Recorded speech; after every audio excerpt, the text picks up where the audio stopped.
In ancient Rome, a man could marry a woman and sleep with boys and still be praised as honorable. That's not a theory. That's a fact.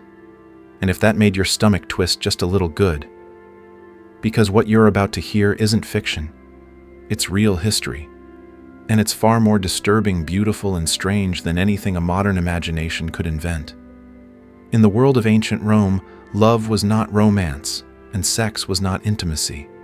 Marriage wasn't about finding your soulmate, it was about sealing alliances, producing heirs, and showing off your status. What happened outside the marriage bed? That was a different arena, and it often revealed the true face of Roman power. To understand Roman desire, we must let go of everything we think we know about love. There was no straight or gay, no fidelity or cheating in the way we understand them today. There was only dominance and submission. In Rome, what mattered wasn't who you were, with it was who you were above. Who was the giver? Who was the receiver?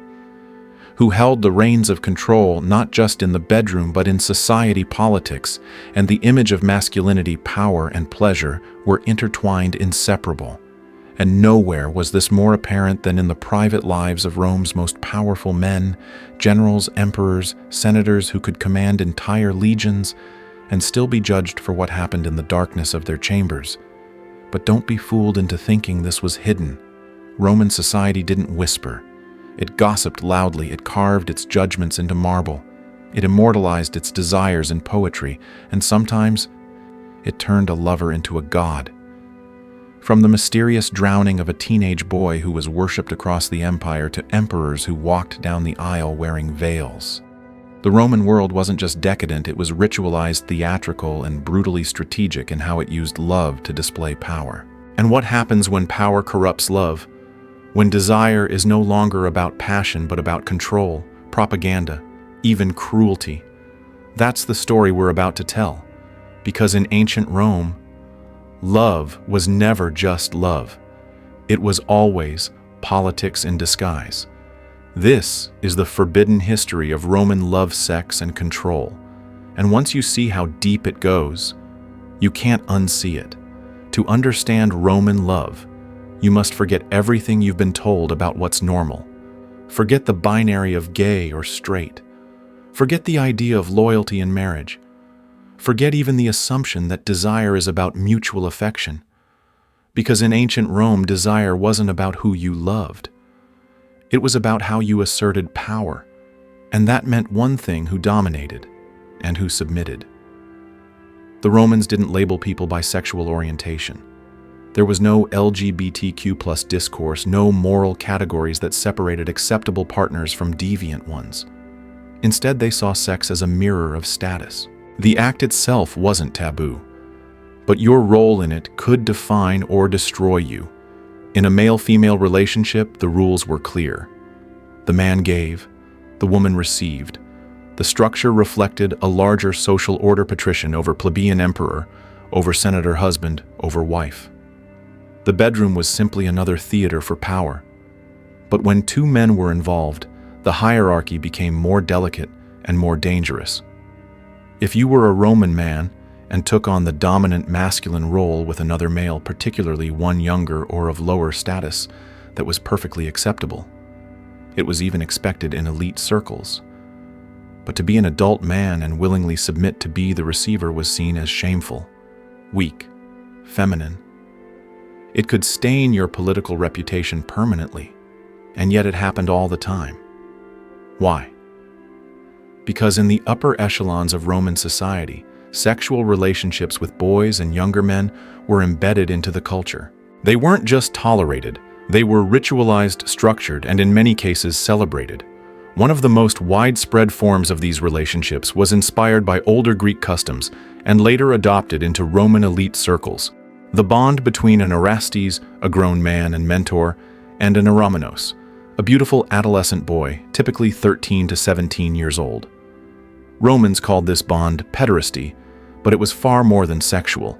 It was educational, political, strategic. The older man offered knowledge, protection, and guidance. The younger boy, usually from a noble family, offered beauty, affection, and the promise of future alliance. In exchange, he gained access to the world of power. It was not hidden behind closed doors. These relationships were part of Rome's elite social architecture, especially for senators, generals, and even emperors. The age difference, it didn't raise eyebrows, it was expected. The inequality wasn't a flaw. It was the point. In this world, love was currency. Affection was a ladder. And submission was carefully assigned to those still young enough not to be judged. But what happened when a boy grew up? What if he wanted to stay in the same role, stay loved as he matured? That's where the system fractured. A man who once embodied youthful beauty had to transform quickly into someone who exerted dominance or else be marked by society as shamefully effeminate.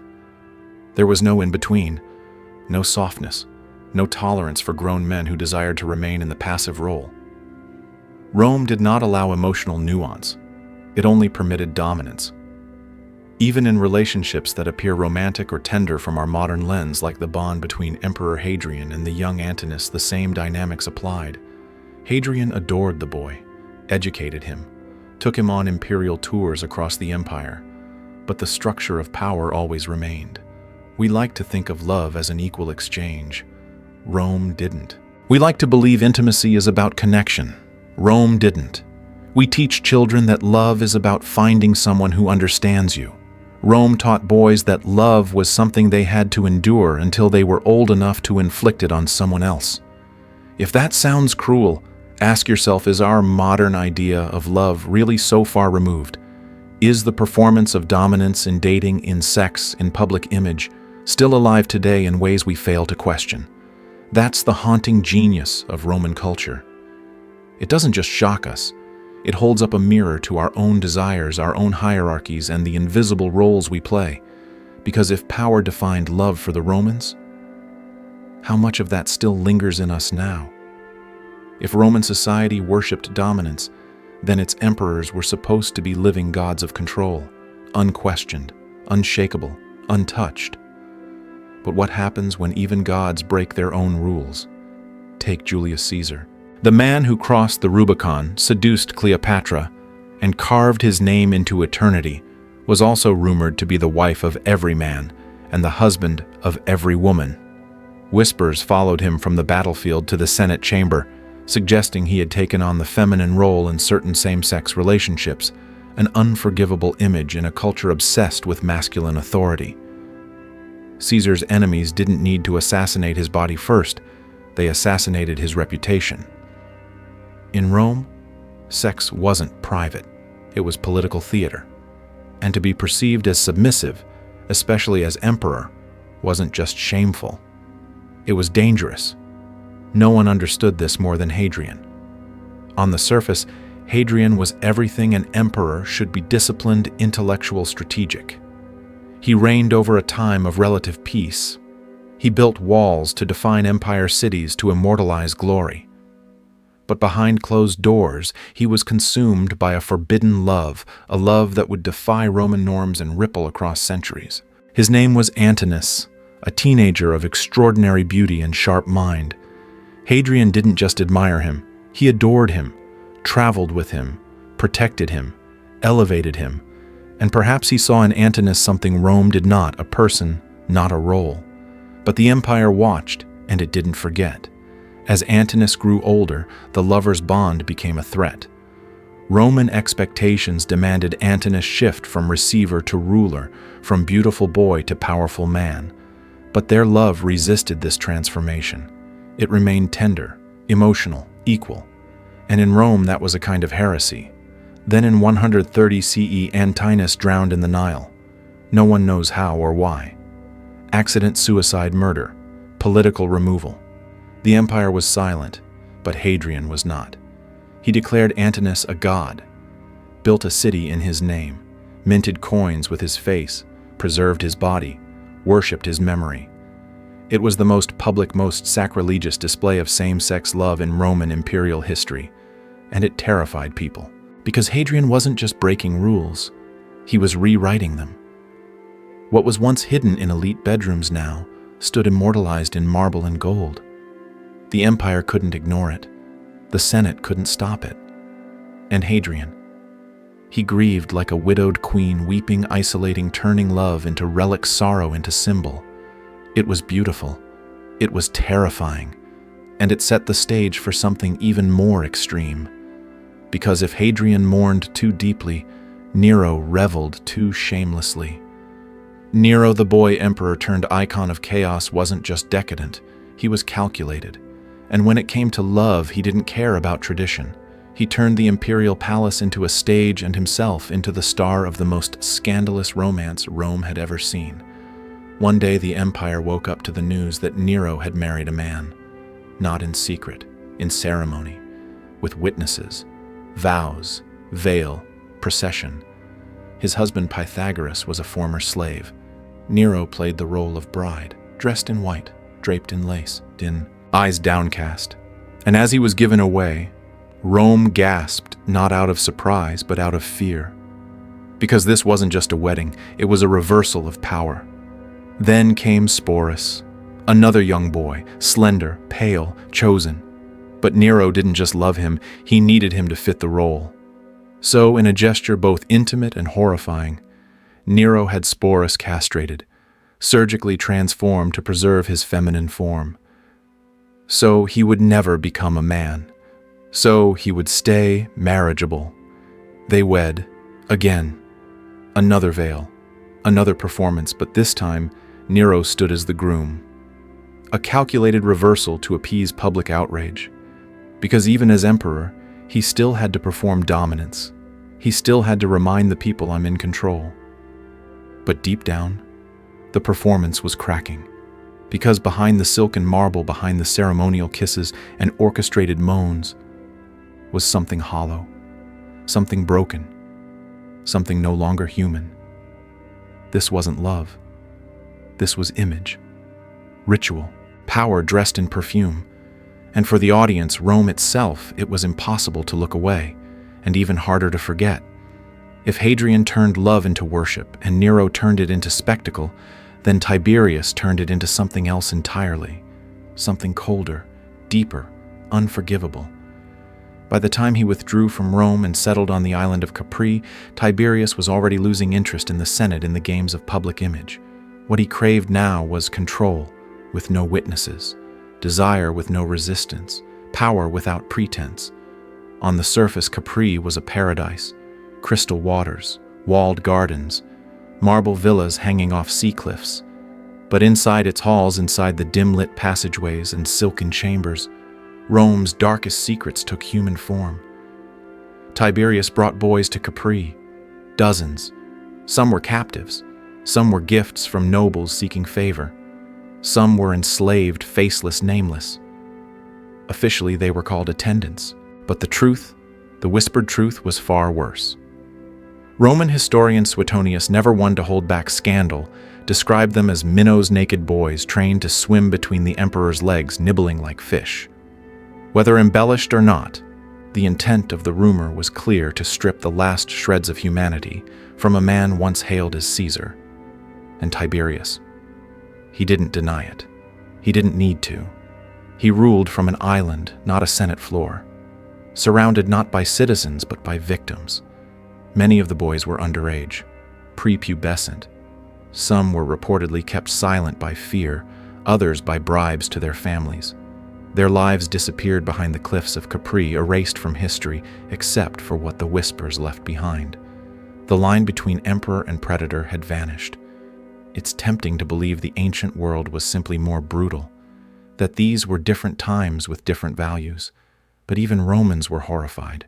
Even by the standards of imperial debauchery, what Tiberius did in secret was seen as monstrous. And the more grotesque the rumors became, the more real they felt. Because the real horror wasn't just in the acts, it was in the structure. The system that allowed it, that fed it. The empire continued. The coins bore his face. The armies obeyed. The Senate remained silent. Silence is a policy, not a coincidence. That's what made it so chilling. And just when you thought it couldn't get darker, history adds one final twist. Tiberius in his final years grew paranoid, reclusive. He began to execute those closest to him, terrified of betrayal. The same boys once adored became threats. The same servants who once entertained were now spies. One by one they vanished. And in the end, as his empire groaned beneath the weight of his absence, Tiberius left behind a legacy not of glory, but of rot, of whispered screams in halls built from stolen childhood. But here's what you won't hear in most history classes. Tiberius's crimes were remembered but not erased. They were repurposed. Future emperors used them as a mirror not to avoid, but to justify. At least I'm not as bad as Tiberius, they'd say. The standard for cruelty had been moved, and now the next tyrant only needed to stay 1 inch above that bar to feel safe. And this is where Roman history gets even more twisted, because sex wasn't just an expression of power, it was a political weapon. Even after death, emperors were still being attacked through fabricated sexual rumors. The most infamous example, Nero and his mother.